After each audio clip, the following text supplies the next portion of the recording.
배순의 책방에서 소개해드릴 책은 말의 알고리즘입니다. 그는 중학교 입학시험에서 두 번이나 떨어졌다. 대학 입학시험에서도 두 번의 고비를 마셨다. 첫 번째 대학 입시에서는 수학에서 120점 만점 중 1점을 받았고, 두 번째 대학 입시에서는 수학에서 19점을 받아 탈락했다. 그래도 다시 노력한 끝에 가까스로 대학에 들어갔고 졸업을 했다. 하지만 시련은 계속됐다. 사회생활을 위해 치른 회사의 입사시험은 더 어려운 난관이었다. 무려 30번이나 입사시험에서 떨어졌다. KFC의 매장 점원을 뽑는 면접에서는 지원자 24명 중 유일한 탈락자이기도 했다. 직장 생활보다는 사업을 하는 게 낫겠다 싶어 사업에 도전했지만 사업에서도 무려 8번이나 실패했다. 여기서 얘기한 중국에서 가장 큰 기업 중 하나인 알리바바의 창업자 마윈이다. 마윈은 미국 경제 전문지 포천이 선정한 가장 위대한 리더 가운데 한 사람으로 이름을 올리기도 했다. 부족한 학력, 보잘것없는 집안, 못생긴 외모, 어눌한 말투로 인해 수많은 실패를 거듭하던 그가 성공할 수 있었던 핵심 비결은 무엇이었을까? 그것은 바로 긍정적인 생각과 말이다. 마위는 아무리 어려운 시련이나 고난이 닥쳐도 자신의 미래에 대해 결코 부정적으로 말하지 않았다. 항상 스스로에게 성공할 수 있고 잘 될 거라고 말했다. 심지어 그는 부정적인 표현이 적당하다 싶을 때에도 결코 부정적인 단어를 쓰지 않았다. 예를 들어 스스로 불행하다 싶은 생각이 들 때도 나는 불행하다고 말하지 않았다. 왜냐하면 그 말에는 불행이라는 부정적인 단어가 들어있기 때문이었다. 대신 그는 편안이라는 긍정적인 단어를 사용하여 나는 편안하지 않아 라고 말하곤 했다. 마위는 말한다. 인생은 오로지 자신이 생각하고 말한 대로 결정된다고. 못한다는 말은 결국 하지 않겠다, 하기 싫다는 말일 뿐이라고. 마위는 인생을 바꾸려면 생각과 말부터 바꿔야 하고 행복한 인생을 살기 위해서는 긍정적인 생각과 말을 해야 한다고 여겼다. 붓다는 다음과 같이 말했다. 화를 품고 있는 것은 남에게 던지기 위해 자신의 손에 뜨거운 석탄을 쥐고 있는 것과 같다. 남에게 화상을 입힐 의도를 가지고 뜨거운 석탄을 쥐고 있다면 던지기도 전에 자신이 가장 먼저 화상을 입게 된다. 독을 품은 말을 하려면 상대방에게 전달하기 전에 내가 먼저 그 독을 먹어야 한다. 마찬가지로 상대방을 살리는 말을 하려면 내가 먼저 그 말의 기운을 먹어야 한다. 결국 상대방을 죽이는 말은 나를 죽이는 말이고 상대방을 살리는 말은 결국 나를 살리는 말인 것이다. 당신은 어떤 말을 자신에게 먹이고 싶은가?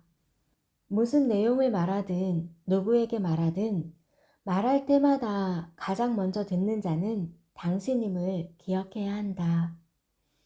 생각 습관을 기르는 건 몸의 근육을 키우는 일과 비슷하다. 예를 들어 팔의 근육을 키우려면 팔에 힘이 들어가는 동작을 반복해야 한다. 자신의 체중을 이용하든 기구의 도움을 받든 반복적으로 무게 저항을 이겨낼 때 근육에 힘이 들어가고 근력이 생긴다. 그렇게 하다 보면 들 수 있는 무게가 점점 늘어난다.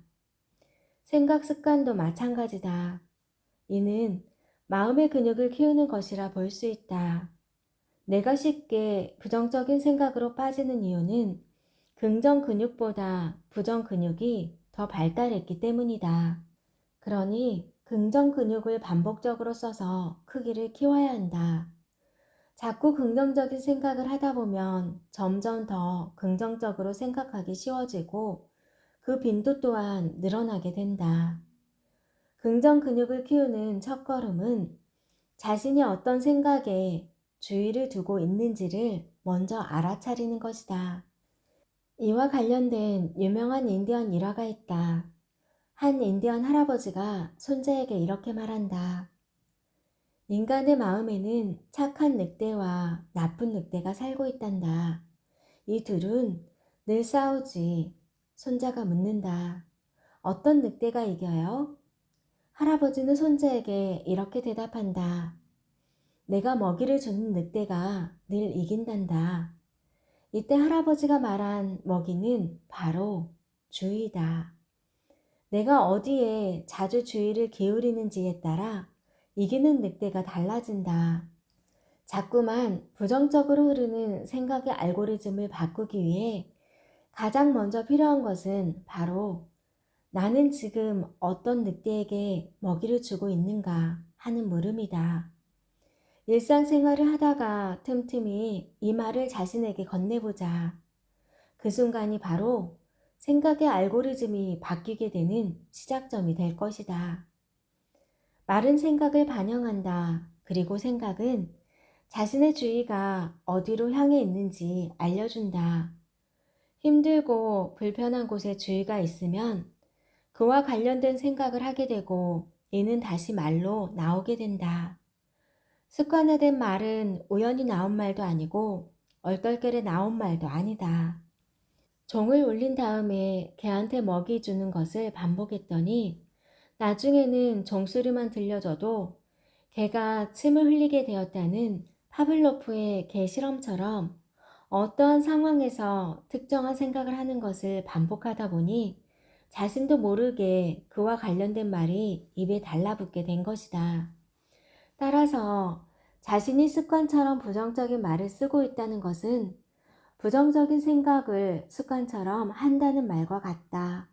이럴 때 말의 재습관화가 필요하다. 다음의 4가지 행동이 여기에 큰 도움이 된다. 첫째, 나의 주의가 어디로 향해 있는지, 자신이 무슨 생각을 하는지, 어떤 말을 하는지를 먼저 아는 것이다. 둘째, 습관적으로 쓰는 말이 튀어나오려고 할 때 일단 멈춰 보는 것이다. 셋째, 그 다음 어떤 말을 할지 또는 하지 않을지 선택하는 것이다. 자신이 습관적으로 하는 말이 무엇인지 알아차리게 되면 그 말이 입 밖으로 나오기 전에 멈출 수 있게 되고 어떤 말을 사용할지 말지 선택할 수 있다. 넷째, 속으로 하는 말이든 겉으로 하는 말이든 평소 건강한 말을 자꾸 사용하는 것이다. 건강한 말을 자꾸 사용하면 그만큼 건강하지 않은 말의 사용이 줄어든다. 이렇게 말을 재습관화할 때 우리는 원하지 않는 것에 초점을 맞추기보다 원하는 것에 초점을 맞추게 된다. 그럴 때 삶은 우리가 원하는 모습에 더 가까워진다. 습관적으로 사용하는 말은 우리의 존재를 나타내고 삶을 규정짓기 때문이다. 그러므로 지금 내가 하는 말이 정말 내가 원하는 삶의 방향에 부합하는지 살펴보고 그렇지 않다면 내가 원하는 삶과 일치하는 방향으로 말하려고 의도적으로 노력해보자. 우리 모두의 마음속에도 창문이 하나씩 있다. 잠시 마음의 눈으로 자기 마음속 창문의 크기를 살펴보자. 창문이 큰 편인가 아니면 작은 편인가? 크다면 다행이다. 하지만 작다고 해서 풀이 죽을 것도 없다. 인내의 창을 키우면 되기 때문이다. 창문을 키우기에 앞서 먼저 알아야 할 것이 있다. 바로 어떨 때 유독 창문의 크기가 줄어드는지다. 그걸 알아야 창문이 줄어들 걸 막을 수 있다. 이때 창문의 크기가 줄어들고 있음을 혹은 줄어들었음을 알 수 있는 4가지 중요한 징표가 있다. 바로 배고픔, 화, 외로움, 피로의 상태로 영어의 앞글자를 따서 hunt라고 한다. 보통 우리는 이 4가지 상태일 때 인내심의 바닥을 보인다. 인내심이 바닥을 보인다는 것은 인내의 창이 좁아지고 있다는 강력한 신호인 셈이다. 배가 고프면 음식을 먹고 피곤하면 잠시 쉬어준다. 화가 나거나 외롭다면 다음의 말이 도움이 될 수 있다. 바로 때문에 대신 덕분에 라는 말을 사용해 보는 것이다. 화라는 감정은 상태나 상황을 탓할 때 더 강해진다. 마음속에서 너 때문에, 그 때문에 라는 말이 떠올리면 일단은 그 말을 너 덕분에, 그 일 덕분에로 바꿔 말해본다. 그러면 신기하게도 화가 가라앉는다. 더불어 감사한 마음이 생기면서 외로웠던 마음도 충만해진다. 그렇게 인내의 창이 커지게 된다. 인내의 창이 커지면 쉽사리 부하가 내동하지 않고 평정심을 발휘할 수 있다. 긍정적인 생각과 긍정적인 말이 나오면서 자연스레 긍정적인 인상이 만들어진다. 아무리 작은 인내의 창을 갖고 태어났더라도 이를 키울지 말지는 나의 선택에 따라 달려있다. 어떤 상황이 일어날지라도 보다 긍정적으로 반응하고 대처하는 게 모든 면에서 더 좋다. 자신의 행복, 나아가 주변 사람의 행복을 위해서라도 인내의 창을 키우는 연습을 해보길 원한다. 상대방에게 가장 듣고 싶은 말이 무엇이냐고 물어보면 많은 사람이 이 말을 가장 듣고 싶다고 대답한다. 바로 미안하다라는 말이다. 이들은 상대방이 자신에게 미안하다는 말 한마디만 진심으로 해주면 응어리진 마음이 풀릴 거라고 말한다. 그때 내가 너를 그렇게 얘기해서 너에게 그렇게 말해서 정말 미안하다. 이 말이 뭐가 그리 어려운지 상대방은 절대로 먼저 미안해 라는 말을 해주지 않는다. 아마도 미안하다고 말을 꺼내는 순간 이 게임에서 자신이 패자가 되고 결국에는 상대가 맞고 자신은 틀리는 거라고 생각하기 때문일 것이다. 딱 그 한마디면 냉랭한 관계에 따스한 온기를 불어넣을 수도 있고 닫힌 문도 열릴 수 있는데 말이다. 이를 뒤집어서 생각해보면 상대방 또한 그 사람에게서 가장 듣고 싶은 말이 미안하다라는 말일 수도 있다. 여러분은 상대방에게 듣고 싶은 말은 무엇일까? 마음을 열어주는 열쇠 같은 말은 특별하거나 거창하지 않다. 내가 듣고 싶은 말을 들었을 때 마음이 풀리는 것처럼 그저 그 삶이 나에게서 정말 듣고 싶은 말이면 된다. 상대방이 듣고 싶은 말이 무엇인지 알 수 있는 가장 쉬운 방법은 상대방에게 솔직하게 물어보는 것이다. 갈등 상황이 아닌 평소에 넌지시 물어보면 상대방이 나에게 바라는 바가 무엇인지 조금 더 확실해진다. 이 방법을 통해 생각지도 못한 상대방에 대한 새로운 사실을 알게 되고 그것을 계기로 더 친밀하고 다정한 관계로 발전할 수도 있다. 내가 하는 말이 화해를 부르는 말인지 화를 부르는 말인지 잘 살펴보자. 전자라면 상대방이 듣고 싶은 말일 것이고 후자라면 내가 듣고 싶은 말을 강요하는 말일 것이다. 말에 따라 굳게 닫힌 마음을 활짝 열 수도 있고 더욱 굳게 닫히도록 만들 수도 있다는 사실을 잊지 말자. 이 책은 말이 우리에게 어떤 영향을 미치는지 그리고 구체적으로 어떤 말이 우리의 행복과 성공과 관계에 도움이 되는지를 소개한 책이다.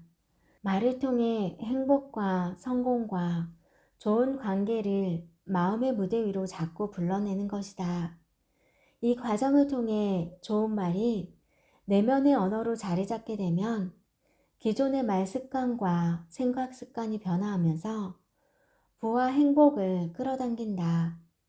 지금 자신이 사용하는 말에 변화를 줌으로써 언제든지 말의 방식, 나아가 생각의 방식을 새롭게 만들어 갈 수 있다. 건강한 말 습관과 생각 습관을 만들어 자신의 삶을 건강하고 행복하게 만들 수 있다. 지금까지 내 손의 책방이었습니다. 구독과 좋아요는 저에게 큰 힘이 됩니다.